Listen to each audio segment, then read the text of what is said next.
It's here. It's here. Sorry. It's here.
Jaya Radha Madhava Kunja Bihari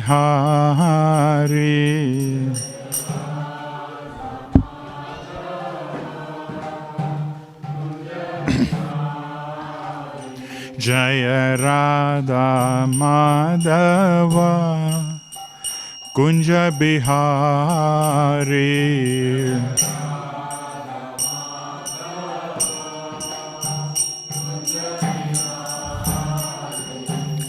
Gopi Jana Vallabha Girivaradari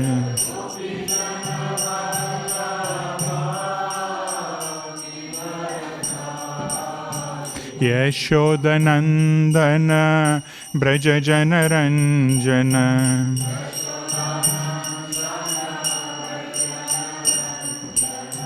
Yashodanandana Braja Janaranjana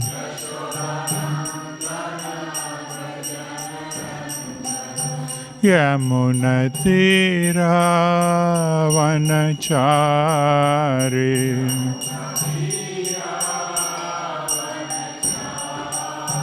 Yamuna Tira Vanachari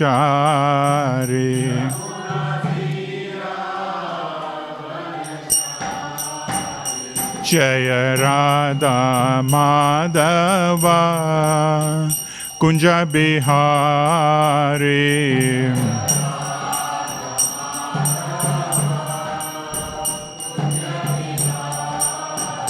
Jaya Radha Madhava Kunja Bihari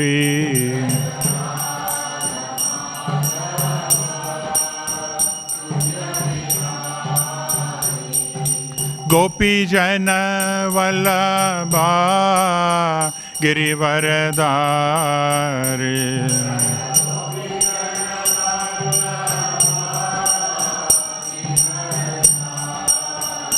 Jaya Gopi Jana Vallabha Girivaradari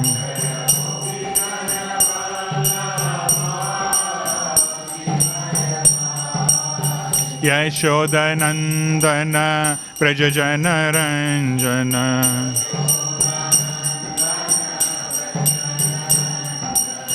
Yashodanandana Prajajanaranjana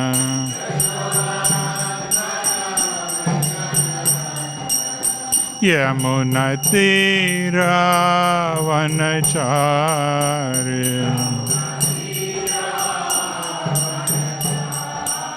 Yamuna Tira Vanachari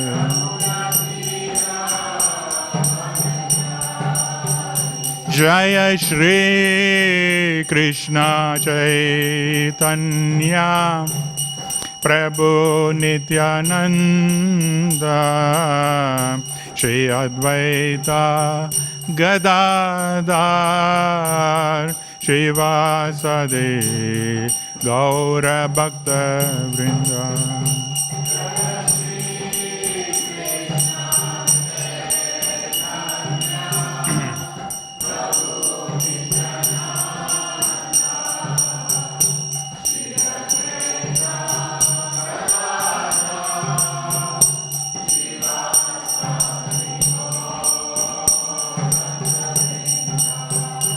Hare Krishna, Hare Krishna,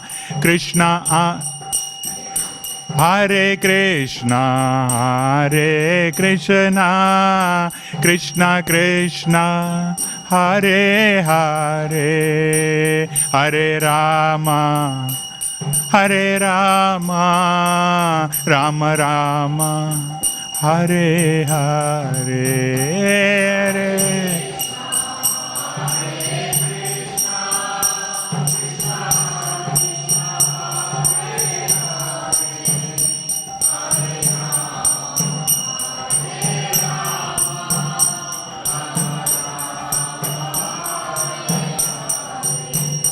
Hare Krishna, Hare Krishna, Krishna Krishna, Hare Hare, Hare Rama, Hare Rama, Rama Rama, Hare Hare, Hare.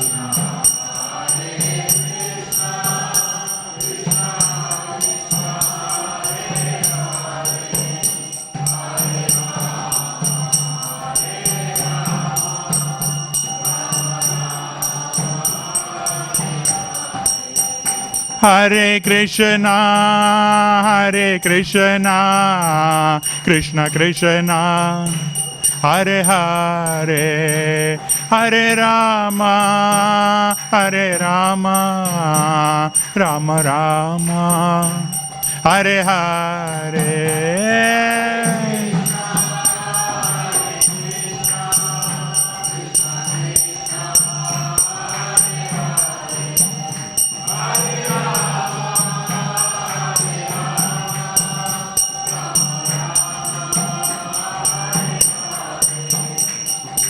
Hare Krishna, Krishna Krishna, Hare Hare, Hare Rama, Rama Rama, Hare Hare.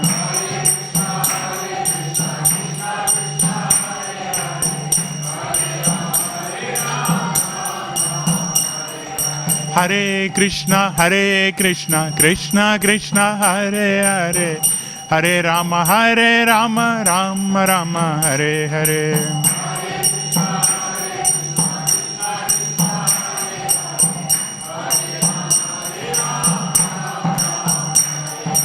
Hare Krishna, Krishna Krishna, Hare Hare, Hare Rama, Rama Rama, Hare Hare.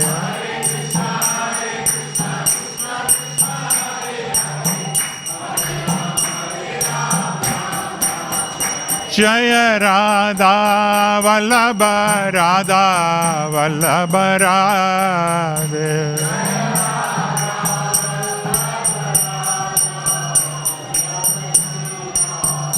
Jaya Radhe, Jaya Radhe, Jaya Radhe, Jaya Shri Radhe.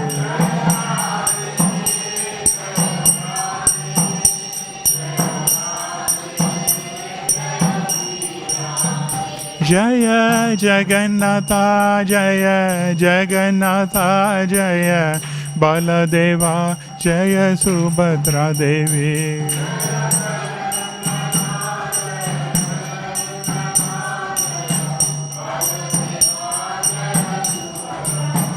Jaya Gaura Nitai, Gaura Nitai, Gaura Nitai, Jaya Gaura Nitai.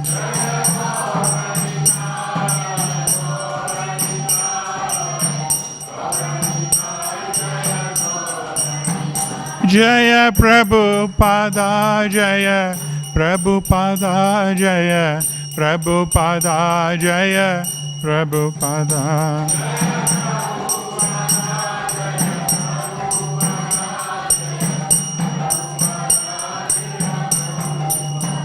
Jaya Bhaktivedanta Swami Prabhupada Jaya Bhaktivedanta Swami Prabhupada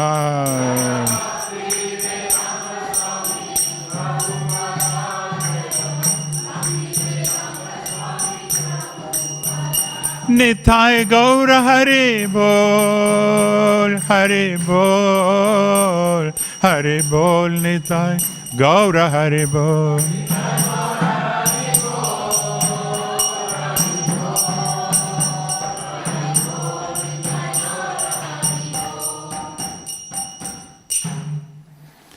Gaura Premanande Jaya Om Vishnupadaya Paramahamsa Pariksit Astotara Abhaya Charanaravinda Bhaktivedanta Swami Srila Prabhupada ki Jai ISKCON Founder-Acharya Jagat Guru Srila Prabhupada ki Jai Shri Shri Shri Jagannatha Baladev Subhadra Maharani ki Jai Shri Shri Shri Gaura Nitai ki Jai Shri Shri Shri Radha Vallabha Bhagavani ki Jai Shri Narasingha Bhagavani ki Jai All glories to the assembled devotees, all glories to the assembled devotees, all glories to the assembled devotees, all glories to Shri Shri Guru and Gauranga.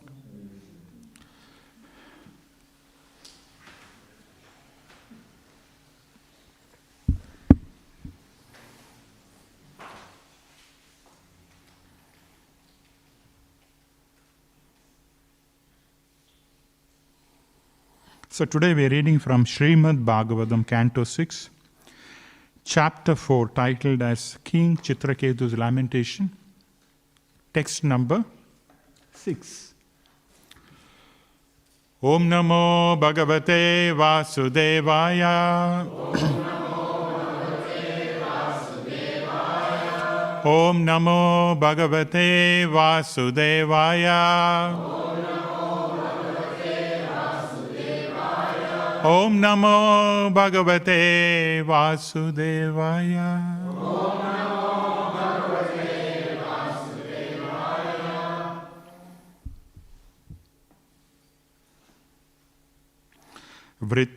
Vritrastu sta katam papa.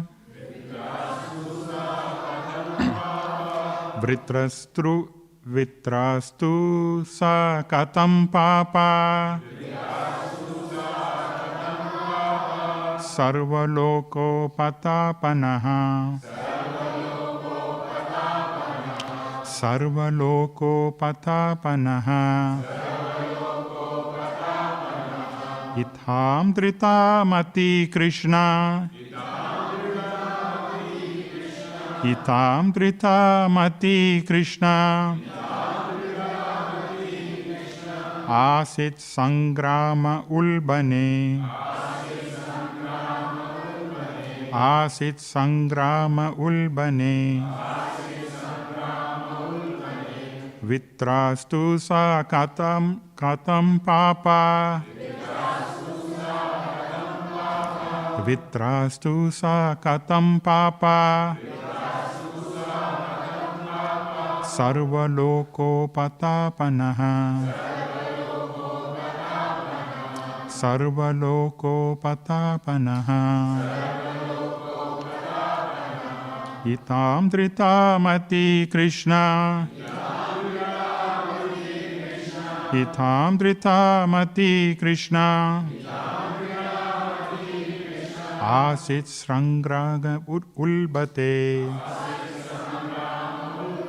Asit sangrama ulbane.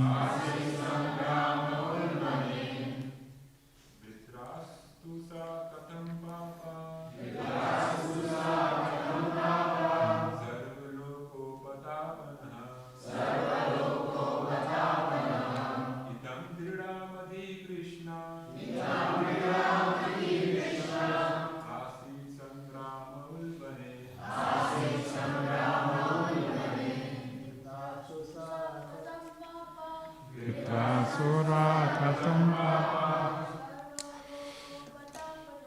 Sarvaloko Sakapanaha. Chitamritamati Krishna. Asit Sangrama Ulbane.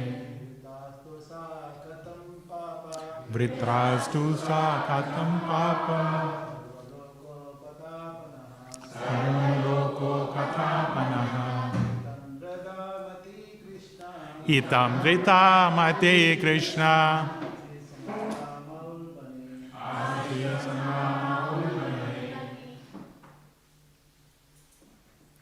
Matajis.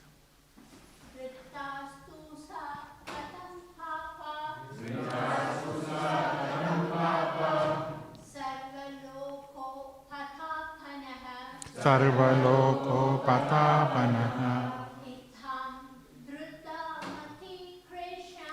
Itamritamati Krishna. Asit Sangrama Ulbane. Asit Sangrama Ulbane. Vritrastu Sakatam Papa.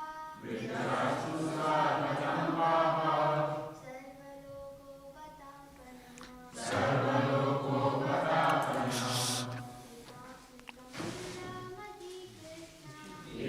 Itamritamati Krishna.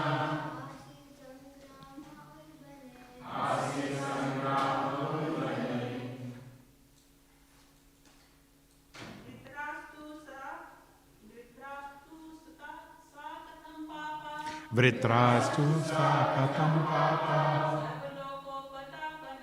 Sarvaloko Patapana. Itamritamati Krishna. Asit Sangrama Ulbane. We'll see the word-to-word translation. Vritra. Vritrasura. Stu. But. Sa. He. Katam. How. Papa. Although sinful, getting the body of a demon. Sarvaloka. Of all the three worlds. Upatapana. The cause of suffering. Itam. Such. Dhrita Mati. Firmly fixed intelligence. Krishna. In Krishna. Asit. There was. Sangrama Ulbane. In the great blazing fire of battle. Translation and purport by His Divine Grace A.C. Bhaktivedanta Swami Srila Prabhupada. Translation.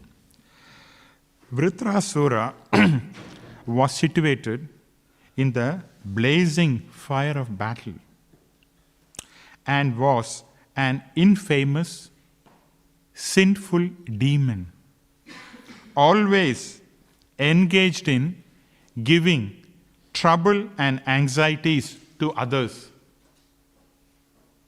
How could such a demon become so greatly Krishna conscious?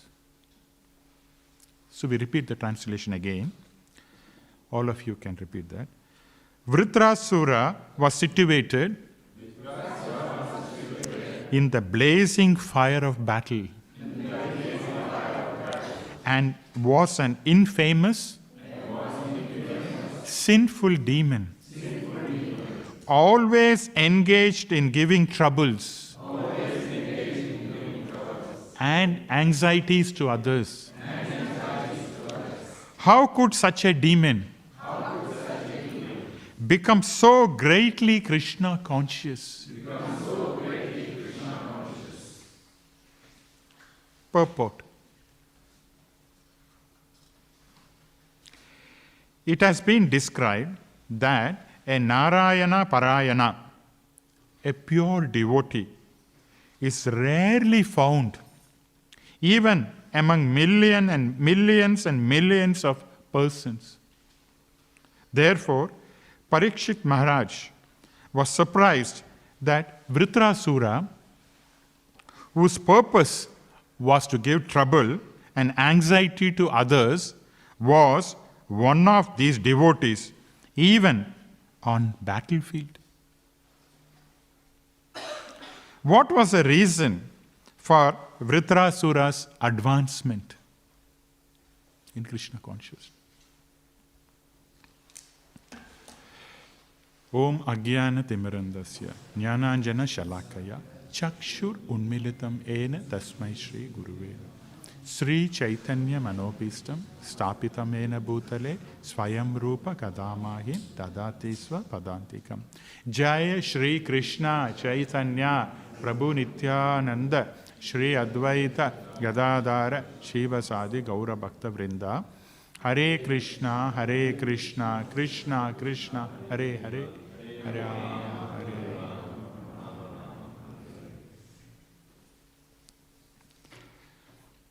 Hare Krishna.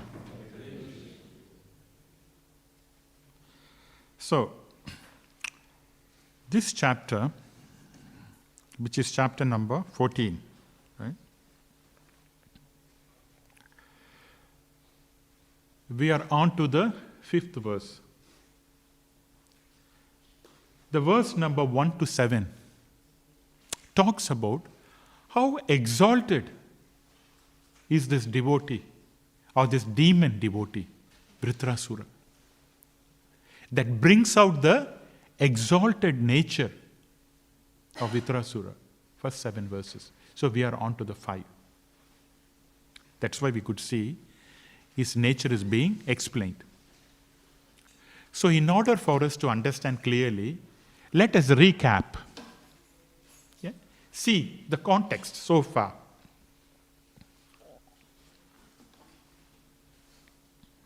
In the previous chapters, yeah, Sukadeva Goswami was narrating the life history of Vritrasura, demon. Vritrasura. Sura means demon. Asura. I'm checking, Prabhu. So, Asura means demon. Vritrasura. Now, this Vritrasura is the head of the demonic race. He's a leader amongst the demonic race. And he is enemy to demigods, great rishis, and sages also. And this demon was terrorizing the entire universe.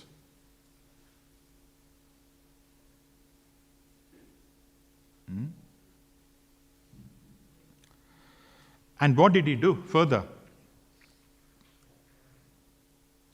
He gave such enthusiasm and support to all the demoniac races that they were able to defeat the demigods. Such was the spirit, He was motivating, come on, yeah, do that, you can do that. And he was motivating, and they were able to defeat the demigods.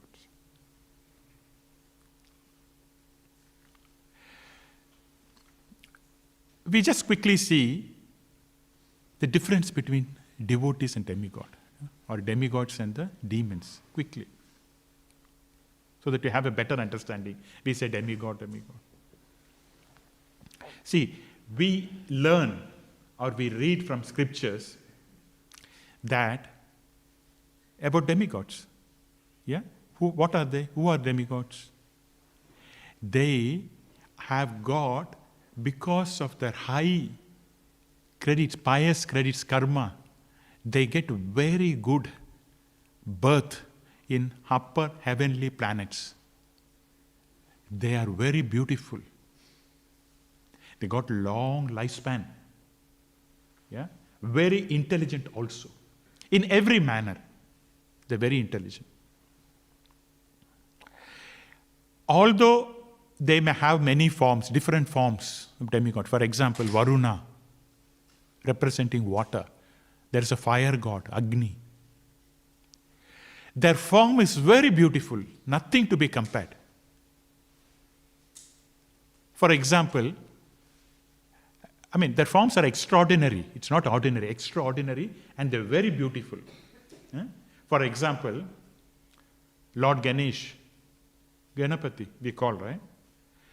Now, he has got an elephant head. Yeah, his head is not like normal, elephant head. But his form is so wonderful, so pleasing, that you cannot even compare millions of beauty on the world, or is more beautiful than any of the normal human beings. Can you imagine? We think, Ganesh means, it's like this. No, it's not like that. Very, very powerful demigods. Very intelligent. And very beautiful also. Nothing to be compared. The beauty in the material world is nothing in front of. Just I'm talking about Lord Ganesh.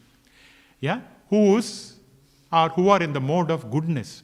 Because the demigod bodies are mainly or predominantly made in the mode of goodness. Mode of goodness. Demigods and celestial gods, they are same thing, or is it? You can ask the questions at the end. Yeah, you can. That's okay. You can make note, and then you can ask. The reason being that my line of thoughts may be disturbed. Yeah. Okay. So you can make a note of it. We'll answer all your questions. Yeah. So the demigods, they are in the mode of goodness predominantly. And they're so powerful in every way. Extraordinary forms. They are demigods. That's why we call them as demigods. They're above us, monitoring us. They're actually servants of Krishna. Then if you know how we said that how Ganesh himself is so good because in the mode of goodness, imagine Krishna is in the mode of pure goodness. Above that, above the three modes. Because the three modes in this material world consist of ignorance, passion and goodness. But Krishna is above that mode. So how beautiful he should be. How attractive he should be. It is said that in the Vrindavan pastimes of Krishna, that the residents of Vrindavan, when Krishna goes morning, to the forest to graze, with his calves and cows, when he goes, the residents of Vrindavan will be just looking at Krishna till he goes, into the forest. They cannot take their eyes off Krishna. This is that so beautiful nature of Krishna, and so beautiful also is. Yeah? And then they'll be in the evening when Krishna is coming, again they'll see Krishna. They will not even blink, just attracted by the beauty of Krishna. So that is the form of Krishna. So beautiful form. Our Radha Vallabha, look at the beauty of Radha Vallabha. Pure goodness, transcendental. One will be attracted. But on the contrary, we see the demons like Vritrasura, who's very ugly, very horrible to look at, dark, and his eyes are red, and color of the hair is copper. Imagine. And so huge, very massive, massively built. This is the look of Vritrasura. Because he was born as a demon. What do you expect? And demons, predominantly their body is comprising of passion and ignorance. Predominantly the body.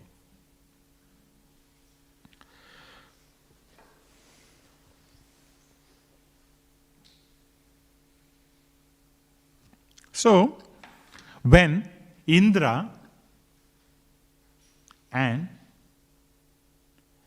means including demigods and Vritrasura, when they were fighting, all the sages, great sages, rishis, and the companions of Indra, they were praying. Let Indra become victorious. Because they don't know about him. They don't know who Vritrasura is. They're praying, we want victory for the demigod Indra. So they were all praying. That is why you can see here, Maharaj Pariksit was surprised to know, how can this demon, he is a demon, but he's so exalted in consciousness. He's thinking of three things, okay? Mainly, we were going to discuss. Many factors also. That how exalted is his consciousness, especially at the time of death, which is the ultimate test for all of us. Yeah? All will be tested at the time of death, whether one is Krishna conscious or not.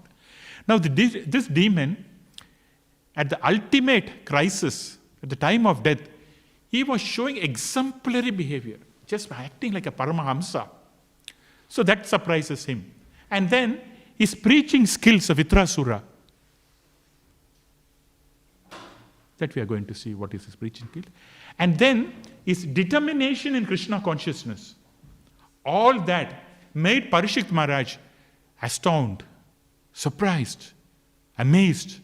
What is going on? Can't believe. So we will see one by one. Okay? And also, other thing which Pariksit Maharaj was also wondering is, this Vritrasura, he was roaring like a monster in the battle. He was trampling on all the demigods.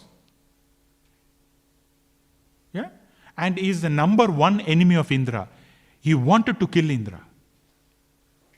So, looking at this, he's exhibiting, he's saying, how come the demons always give anxiety and trouble to others? But this demon, he heard recently from Sukadeva Goswami that how powerful is this, how exalted is this demon's consciousness at the time of death. So he was surprised. How could I believe that? Yeah? On one hand, we see this demon like this, but towards the end, at the time of crisis, at the time of death, he was showing exemplary behavior, exemplary Krishna conscious. So,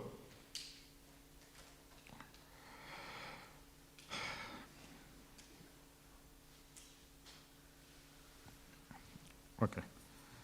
So, and also not only that, in the dialogue, in the previous dialogue, if you see the previous chapter, the previous dialogue between Vritrasura, just before Vritrasura could be killed, the dialogue between Vritrasura and Indra, if you really observe the conversation, it's very obvious that it looks as if Indra is a materialist person, is attached to all material things, and he is not following the instruction of Krishna. He has got his own plans. But if you read the conversation, it looks like that. Whereas Vritrasura, it looks as if he is detached. He knows that the difference between body and soul, that he is not the doer. He is completely surrendered to Krishna. Now, all these are making Maharaj Pariksit to wonder. That is why, in the purport, it is said, what was the reason for Vritrasura's advancement? He is wondering. Maharaj Pariksit is wondering, how come? Yeah? How come this demon is doing like that? On one hand is roaring, is stamping, he wants to kill Indra as a number one enemy. Right? On the other hand, he is giving divine instruction to Indra also. He is talking philosophy, the difference between body and soul. So how this could happen?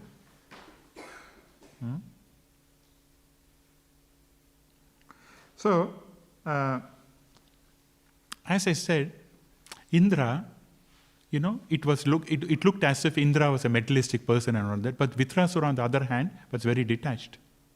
Yeah? And this we will know for ourselves, you can say, personally, just when all the things go well.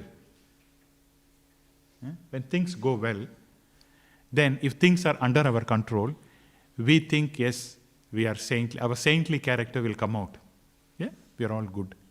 But when things go out of control, right, when we are under pressure, then only our demoniac tendency will come out. Yeah, we can see that day-to-day life. But here, at the time of ultimate crisis, Vritrasura did not bother. He said, Indra, come on, you can kill me. Because he's sure that he's going and returning back to Godhead. He was very sure about it. So, the first thing which Pariksit Maharaj was wondering is the consciousness, exalted consciousness of a person at the time of death. And looking at this Vritrasura, he knew, yes, his consciousness was very exalted and therefore he has gone back to Godhead. So that was the first thing he was thinking. He was contemplating. Now the second one is, he was thinking, how could Vritrasura talk such exalted philosophy? Krishna conscious, Bhagavata Dharma. How can he talk? Because he has seen or he has heard that Krishna normally kills demons, yeah, and gives them liberation. But this demon is talking Bhagavata philosophy. How is it possible? And not only that, the instructions given by Vritrasura is so accurate, in line with Prahlad Maharaj, Narada Muni and things, and great sages like that. See? So accurate philosophy. And that made Pariksit Maharaj again to wonder, how can he give such philosophy? Because normally demons, they give troubles to others. They don't give philosophy or they don't talk about Bhagavad Dharma. We see in the example of Hiranyakashipu, yeah, that he also was giving philosophy, right? When was it?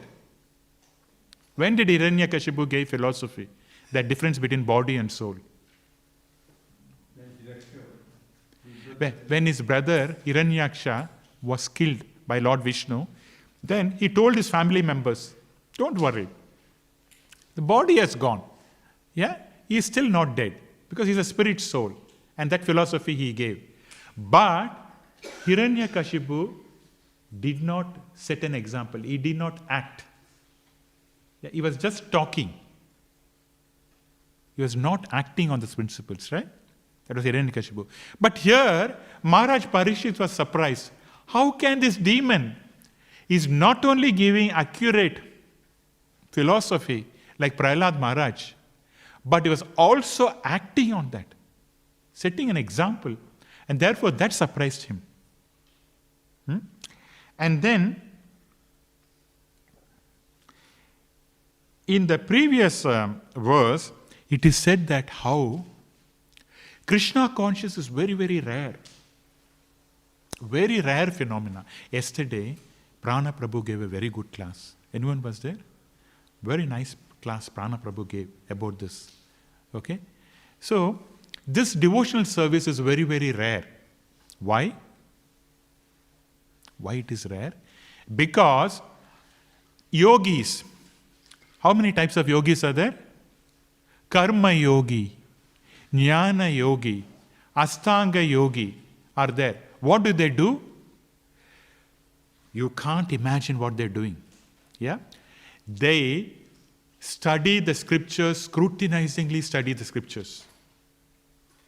They perform severe austerities. In summer, they can burn and be in the fire. In winter, like now, they can go into the cold St. Kilda beach. They are not disturbed. For us, in between, if there is a little bit of cold shower coming up, how do you feel, right? Something, mind is disturbed. But this is a yogis, that's why we're talking about them. And not only that, they know the difference between body and soul thoroughly. They can differentiate between matter and spirit. Not only that, they perform ritualistic activities. Great sacrifices they do. And they give in a lot of charity. And they have almost renounced, they can renounce, the material world. Complete renunciation of all the things in the material world. The yogis can do that. We cannot do that like that. Such powerful yogis. And what it has been said in the previous verse, just to understand it better, that these great rishis and yogis and sages,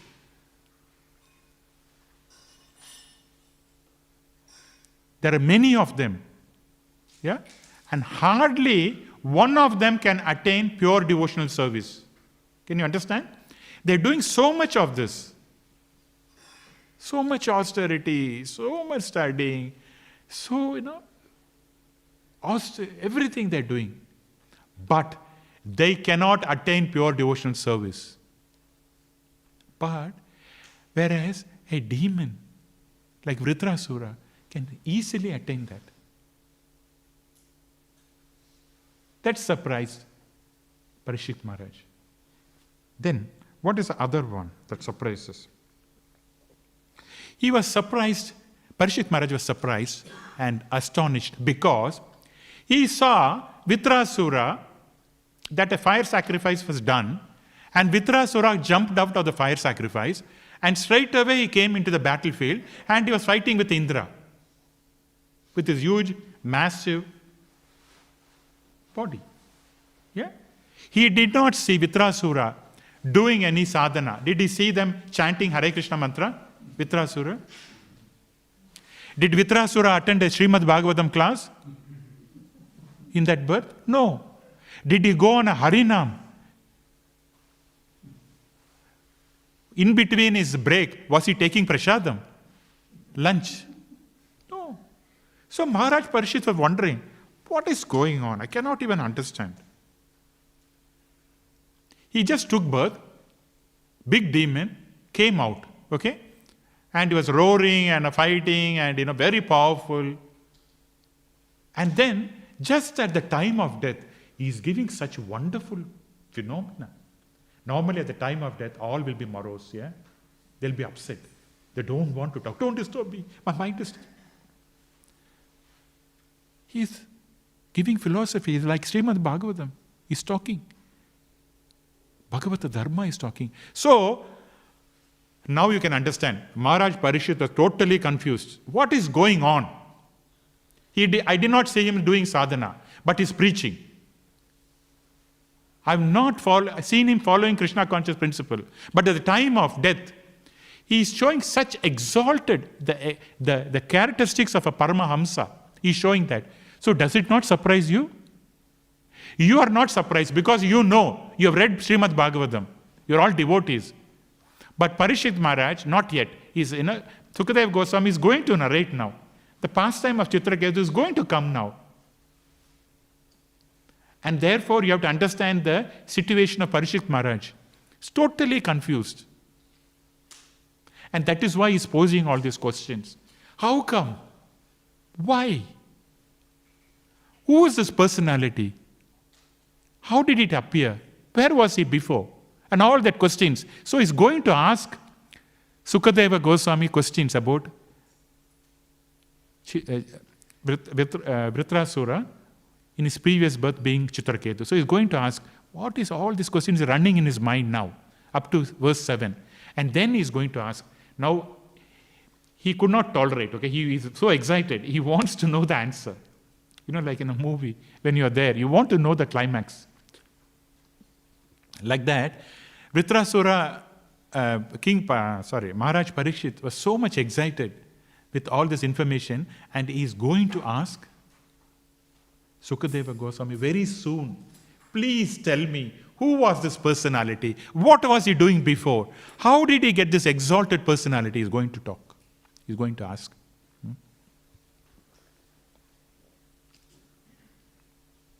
So, we saw the exalted consciousness of Vritrasura at the time of death. We saw the preaching skills of Vritrasura at the time of death, and also his determination to follow Krishna consciousness. He did not give up. At the time of death also. He can easily say, no, I'm sorry. No, he did not do that. Okay. So, in this verse, so we are coming to this verse now. So, in this verse, Dhrita Mati Krishna. What does it mean? Very important sentence word. Dhrita Mati Krishna. So, what does it mean? Firm intelligence in Krishna. Intelligence firmly fixed in Krishna. Why is that firm intelligence important for us? Firm intelligence in Krishna consciousness, in Krishna, pastimes or stories, anything about Krishna is so important. Why? You've got so many intelligence, right? So many matters are there, so many way you can develop intelligence. But this Krishna Matir what is Dhrita Mati Krishna is so important. The knowledge of Krishna is so important.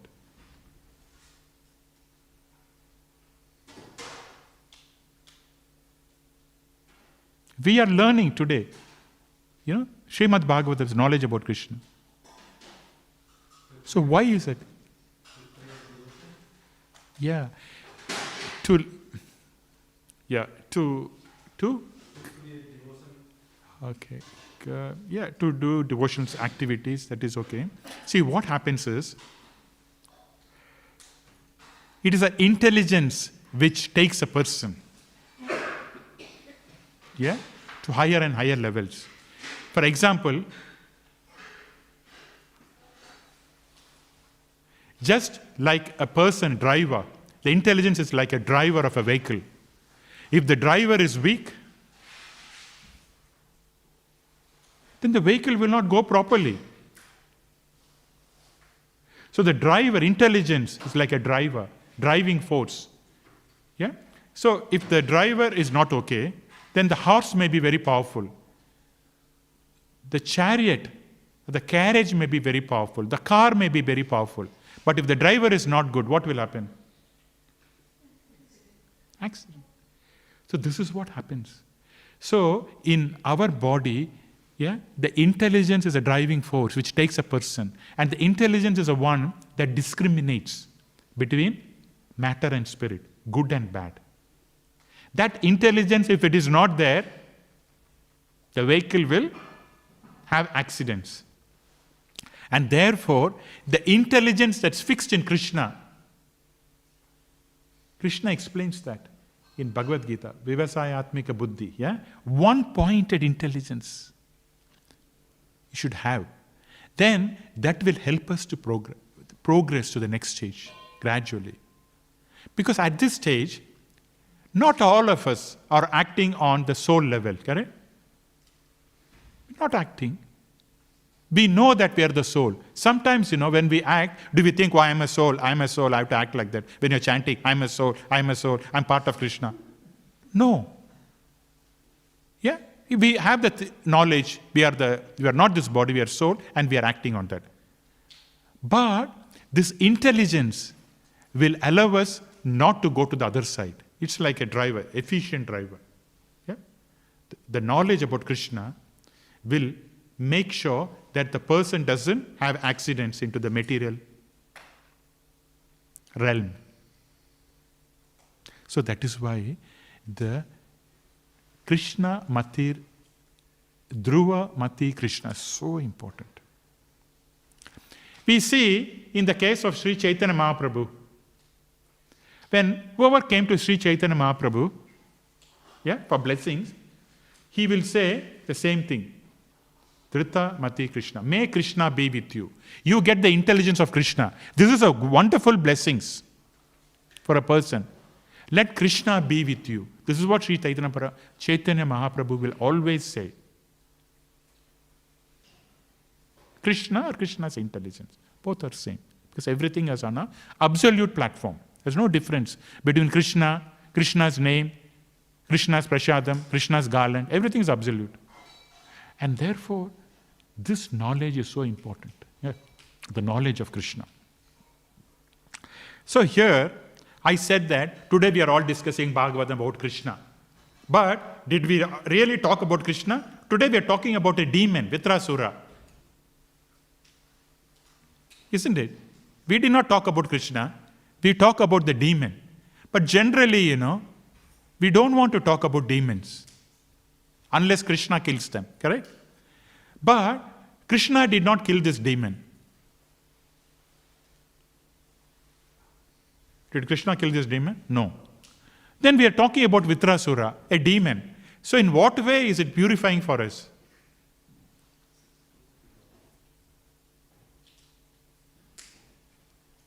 Come on, guys. Yes. He's a pure devotee of the Lord. Because Bhagavatam talks about Krishna and his devotees only. So this demon, although he is a demon, he is a exalted devotee. Externally, he was posing or he was having a body like a demon, but internally a devotee. That is why we are discussing. So he is a devotee of Krishna. Therefore we are discussing. Yeah? He is not discussing because he is a demon. See, these are all the points you should know. And therefore, this is again Bhagavatam, discussion of Śrīmad Bhāgavatam, because he is a very exalted devotee of Krishna. So, what do we learn now so far? After hearing Vritrasura's pastime, what do we learn? We have to speak a little bit louder. Good. We should not worry about we should not see the externals of a devotee or the external qualities. What we should see? We should see the devotional service is performing. Yeah? What devotion service one is performing? How is doing? How is pleasing Krishna? That is important. Not your, jumper and things like that. External. It's just external.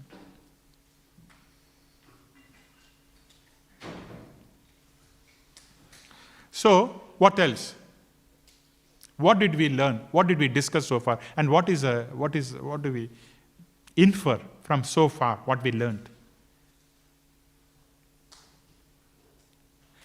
Because we have seen Vritrasura is a demon. Generally, demons are sinful because they are in the mode of passion and ignorance. Yeah? And demons, okay? So, again, I'm repeating. Let us see whether you're trying to grasp anything. Demons are in the mode of passion and ignorance. Demons give troubles and anxiety to others. Yeah? They're generally considered sinful. So, what do we learn from Vritrasura?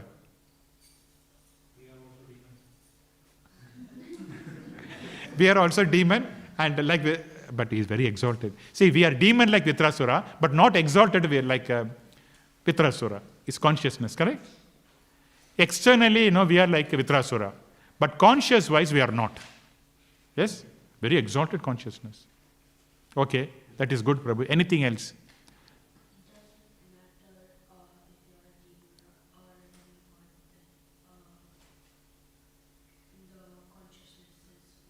Very good. Good point. Does not matter, the consciousness. So externally having a body of a demon. But does not matter. So we are coming closer to the answer.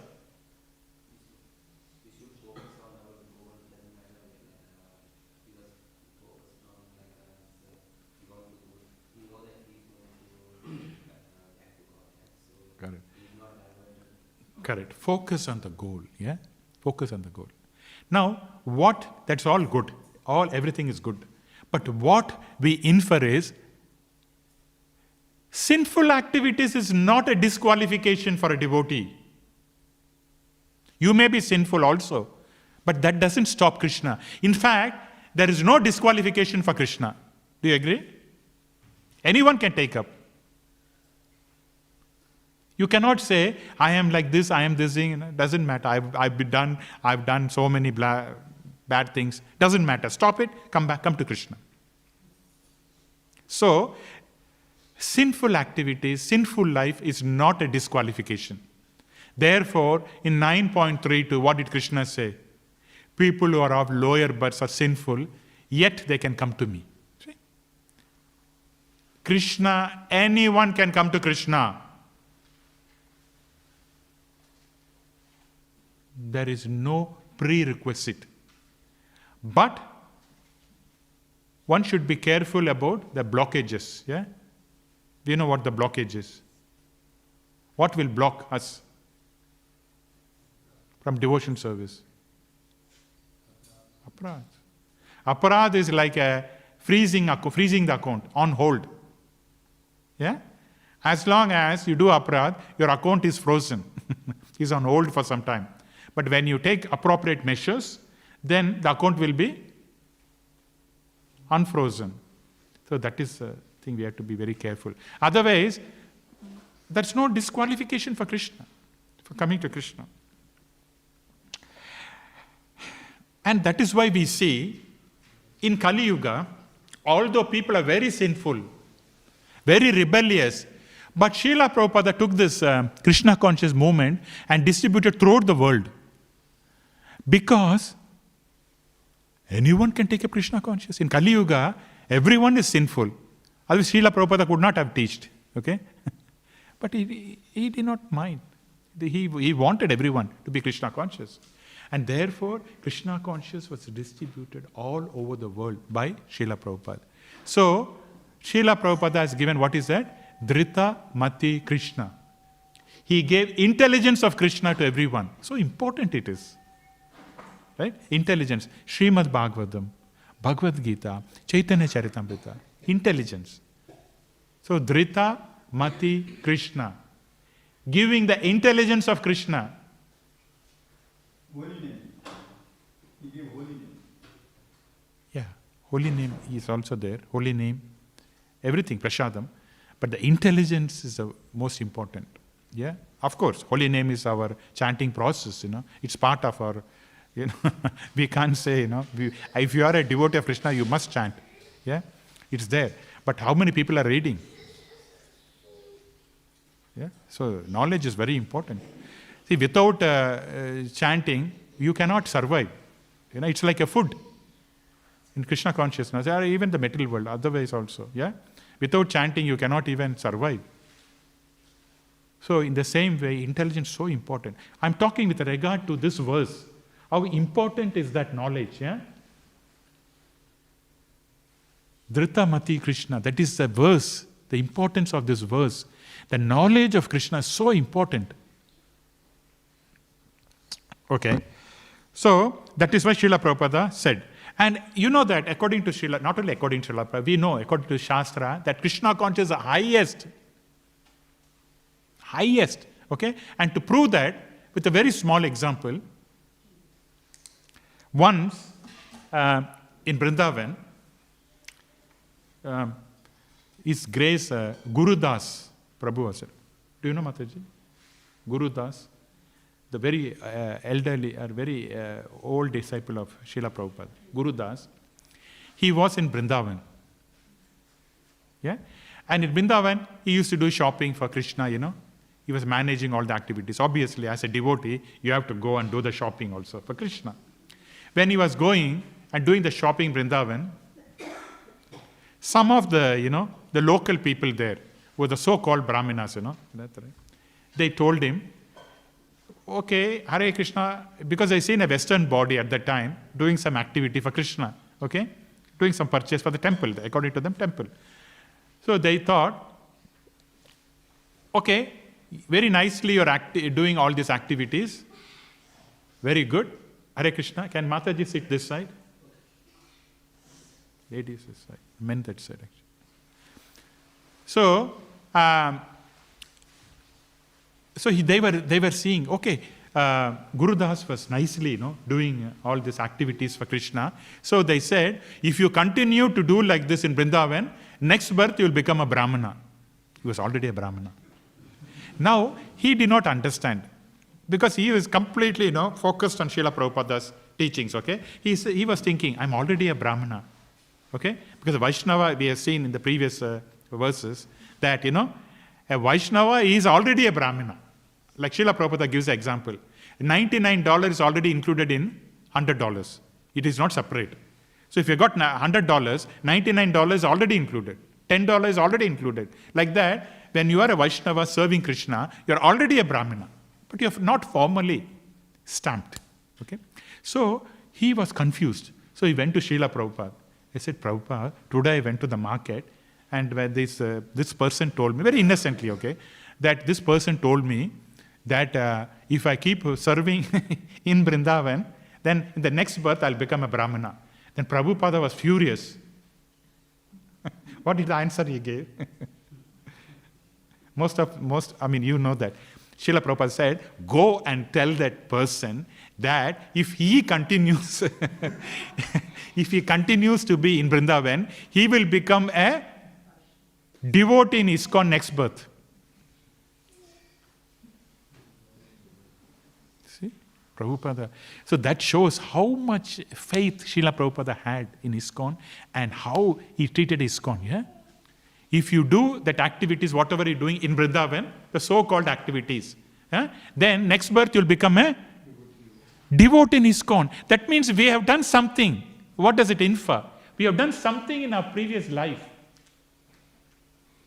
Imagine, all of us, when we are here, even for 1 minute, 1 hour, doesn't matter, 1 second also, looking at the beautiful deities of Gauranitai, Shri Shri Radha Vallabha and Jagannath Baladev Subhadra and Srila Prabhupada. We are a devotee, you know. Isn't it so amazing? This is a verdict. This is, the answer of Srila Prabhupada. So to become a devotee in ISKCON is not easy. Okay. Now, having seen that, so far we were talking about demons only, we were criticizing demons in one sense. Yeah? We are only criticizing demons. But the demons also exhibit good qualities, good preaching skills. We saw in the case of Hiranyakashipu. Yeah? Very nicely he was talking, but he was not acting on it. We should act on that. That's very important. That's Hiranyakashipu. Now, the demons also show some good qualities. Demons. Do you think of anything? Anywhere demons showed good qualities? I'm thinking of one particular thing, which I strong. There are many examples which each one of you may. Yes, that's a good point. Good. Yeah. Because even demons have also got a spiritual master. Who is a spiritual master for demons?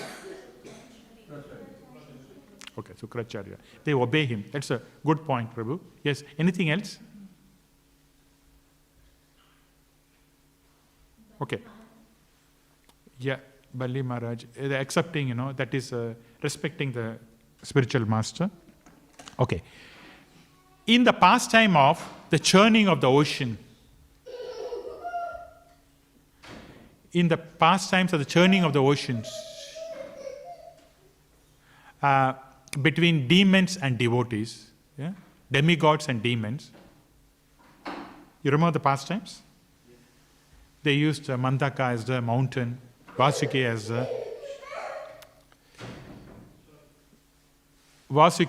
the rope when they were churning. And then who was at the base? Because the mountain was falling over. Kurma, was a base. On the Kurma, there was Mantaka mountain, and then Vasuki was a rope. They were churning. Now, what did they get? They're supposed to get nectar, but initially they got poison. That is how the material world works, okay? Whatever you want, you get the opposite. So first they got poison, and then ultimately they got nectar. When they got the nectar, there was a fight between the devotees and demons. So Lord Vishnu, very diplomatic, very cleverly, intelligently, he took the form of Mogini Murti. And then she took the nectar pot. And she said, why do you fight for this? Don't worry, I'm going to give it to you. But at one stage, when Mogini Murti took the pot were with the demons. But they did not mind. They gave the pot to the Mogini Murti. Now what did Mogini Murti say? Come on, you are all nice devotees. You should behave properly. So you should assemble, you should sit in a row, and then I'll give you. Then they obeyed. Initially, they were fighting. The demon said, no, we will not even give one drop of nectar to the demigods. It is us and all that. But the Indra and our parties are very much confused. What's going to happen? At that time, Vishnu came to the rescue. So when Mohini Murthy took the nectar, and she said, you have to have a discipline in the queue, not like going to the Prashadam hall. Yeah, follow some discipline. Yeah, follow some discipline. And then they were there. And not only that, the demons were thinking, okay, we are the first recipient of the nectar. But what did Mohini Murthy do? What did she do? Did she offer to the demons first? No. To the devotees. And you know what? Incidentally, it is said that all the demons were very polite, well behaved. They did not say, they kept quiet, well behaved. And this was never seen within the demons. There was no cooperation. Demons doesn't have any cooperation at all. Each one thinks that they are the better than the other. So this cooperation was seen there. Very polite. They were humble, waiting. Okay, don't worry, we will get our turns like that. So this is a quality they exhibited. But what I'm trying to say is, demons also exhibit that quality, but not all the time. Sometimes when required. So at that time it's required, so they exhibited. But a devotee, he exhibits all the time. That is a point. All the time exhibits. And especially at the time of crisis.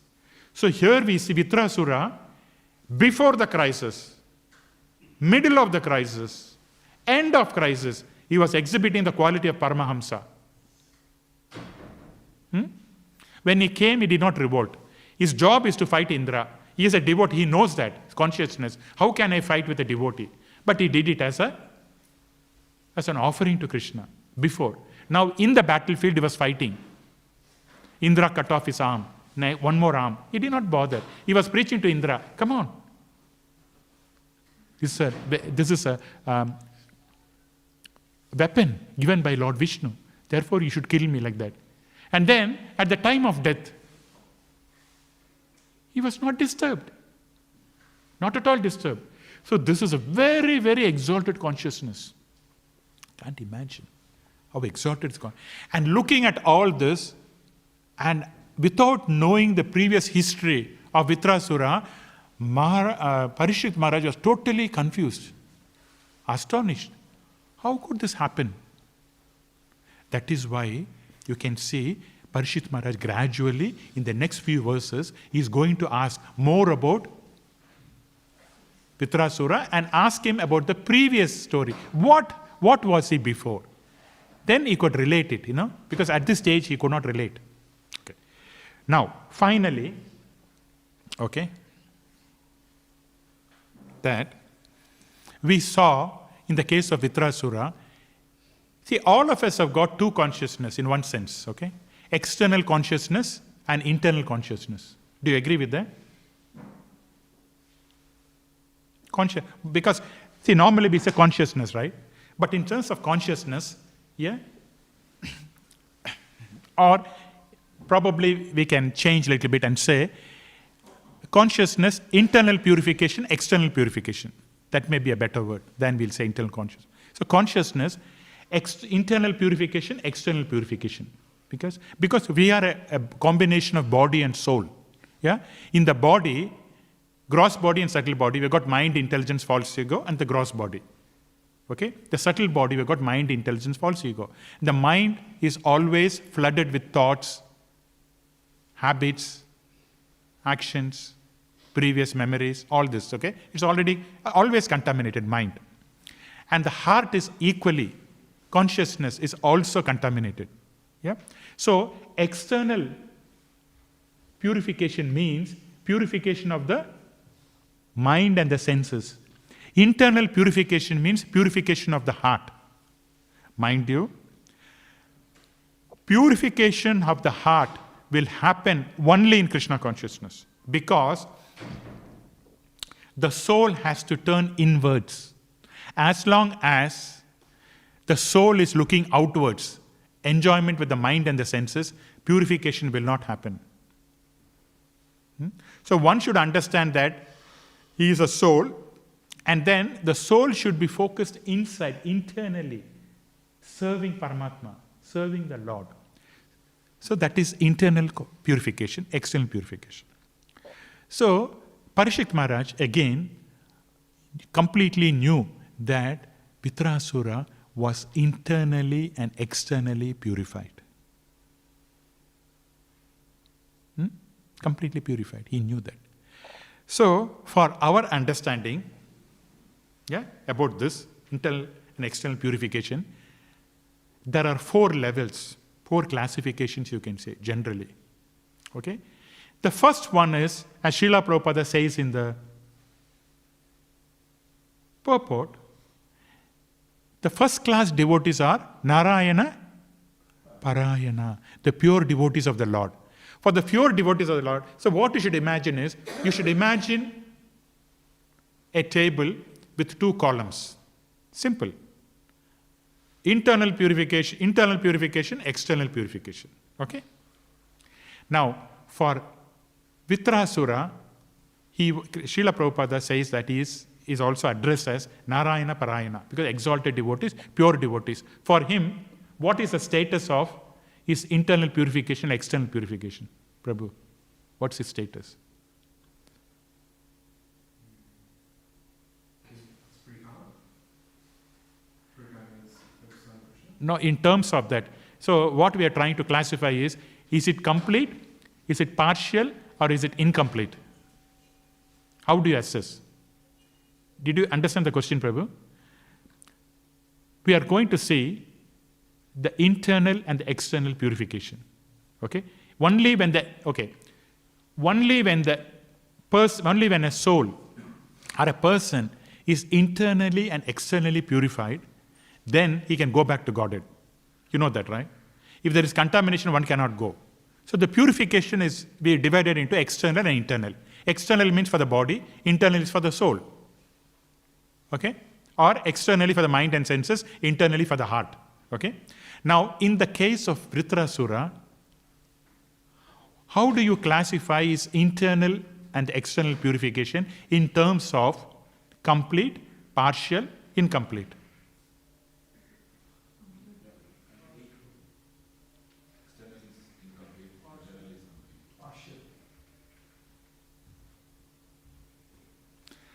Srila Prabhupada says, Narayana Parayana, exalted.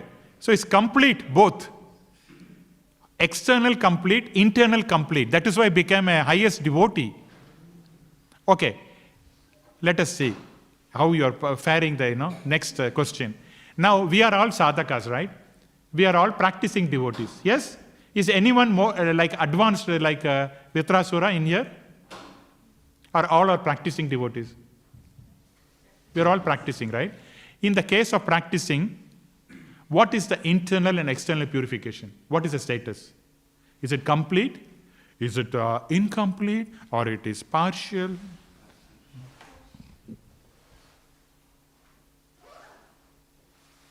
Or, if I give the hint, all of you will know. Or is it in progress?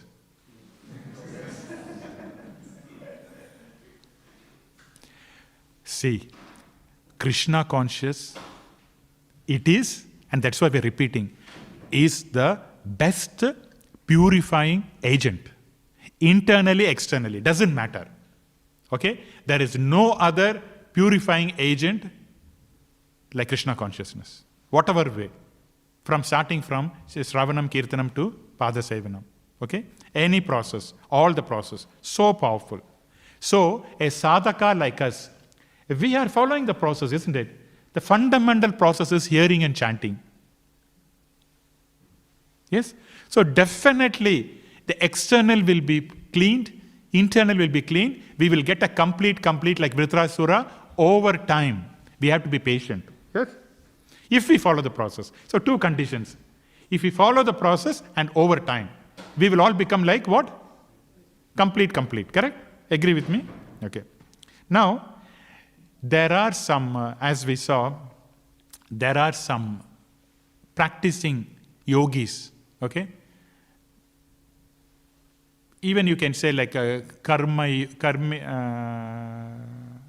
yogis practicing karma yoga or jnana yoga sometimes, ashtanga yoga sometimes also, what happens is, there, because of their lack of surrender to Krishna as Bhagavan, what happens? They cannot control the senses. Externally and therefore internally also. They cannot control. Because the surrender to Krishna is the most fundamental aspect in Krishna consciousness. If that is not there, then one cannot come. The purification is incomplete or partial. So now you can say, for the person, of this different category who is refusing to surrender to Krishna, to accept the lotus feet of Krishna, for them, what is the status? Internal and external purification, Prabhu. Is it complete, incomplete, in progress, partial?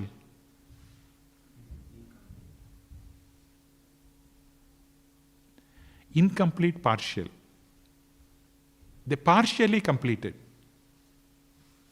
Okay? Partially they completed. But the cycle is not complete, incomplete. And for them, Krishna says that they are pretenders. The 3rd chapter, Krishna is telling, pretenders. Because internally, they think that they are purified internally. But externally, they are thinking on the sense object. Yeah, they are doing it. They are pretenders. And therefore, what is the problem with that? Krishna explains in the previous subsequent verses that they are a disrupt to the society. Artificially thinking that I am a sannyasi. But I cannot control the senses. What is that? Disrupt to the society. So therefore, artificial renunciation is, Krishna condemns that. He doesn't like artificial renunciation. Better be yourself than a pretender, Krishna explains. So therefore, we should do our prescribed duties very nicely. That's the point, Prabhu. Falgu. Yeah. Now, Falgu is different. Falgu is different. We'll come back. So, what we have to do is, we have to understand this point. Yeah? Surrendering to Krishna. That is the point. No matter if I refuse, then it's incomplete or partial. And therefore, these partial people, they pretend.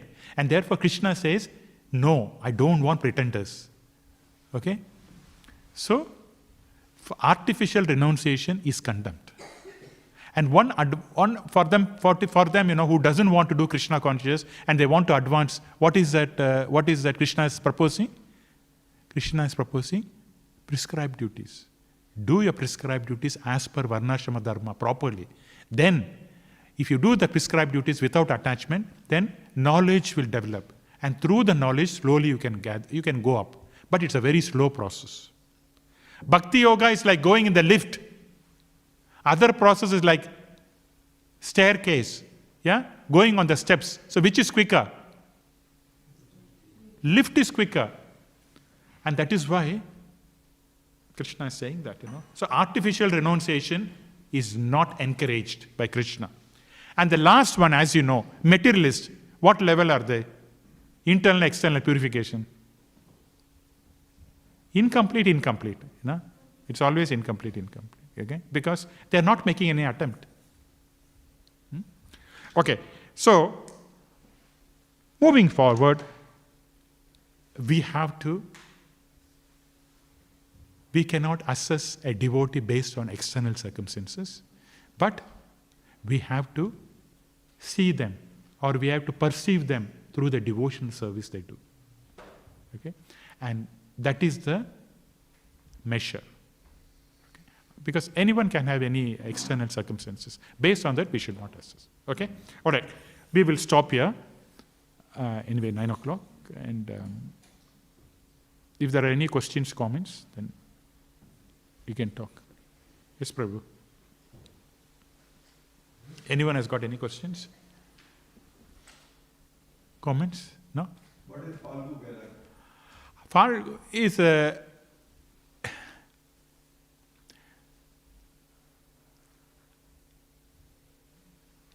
it just happens, momentary. It is not a gradual renunciation. Like for example, you go to a crematorium. Yeah, you see your relatives being burnt.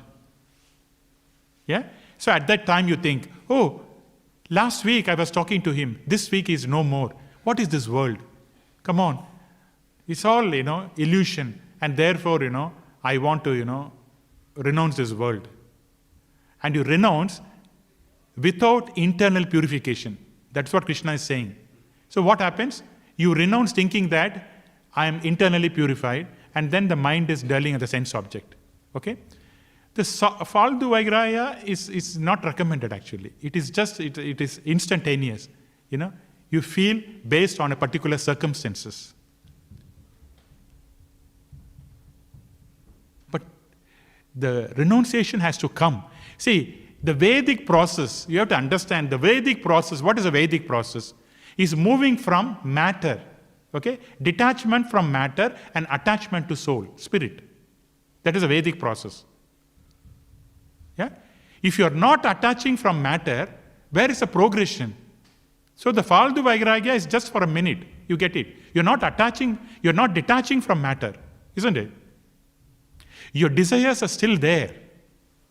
When the desires are there, how can you say that you're renounced? So the best thing Rupa Goswami is saying is what? Yukta Vairagya. Where all your desires should be focused in Krishna consciousness. You have a tendency to eat. Come and take prasadam. You have a tendency to see Krishna conscious movie. You have a tendency to discuss about Krishna, Bhagavatam. You've got a tendency to hear katha.